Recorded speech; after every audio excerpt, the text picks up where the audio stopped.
Hello guys, তো দেখো আজ আমাদের বাড়ির সামনে মেলা হয়েছিল। তো জন্মাষ্টমী উপলক্ষে মেলা হয়েছিল, যে মেলাটা এখনো পর্যন্ত স্টে করছে। তো আর মেলায় তো চৈতালি যাবেই, ও তো মানে মেলা দেখতে খুবই ভালোবাসে। আর মেলায় শুধু যাওয়া না, মেলায় গেলে ওর এটা কিনবো ওটা কিনবো আবদার তো লেগেই থাকে বাবা। আমি ওর আবদার মেটাতে মেটাতে হাঁপিয়ে যাই। আর এখন ওর আবদার হচ্ছে মহারানীর মেহেন্দি পড়বে। দেখো এত সুন্দর হাত ভগবান দির, সেটা পছন্দ না, তার মধ্যে কী সব রং মং করবে যাই না বাবা, মেহেন্দি। তো তাই করলাম বাবা, আমার থেকে 30 টাকা নিল। এই মেহেন্দিটা নাকি 30 টাকা নিল।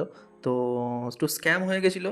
আমাদের প্রথমে বলেছিল একটা হাত নাকি 10 টাকা, তারপরে বলে কি না পুরো হাত করেছে 30 টাকা দিতে হবে। তো কী আর করা যাবে, আমরা তো ছোটোখাটো বিষয় নিয়ে ঝামেলা করতে ভালোবাসি না। তো আর কী করব। তো এখানেও মেহেন্দি করছে। তো দেখো কিন্তু 30টা টাকা গেছে, কিন্তু কিন্তু হাতটাও সুন্দর লাগছে। আর শখের মানুষের জন্য এইটুকুনি তো করাই যায়। তো তো করলো, ওর হাতটা ও খুশি মানে আমি খুশি।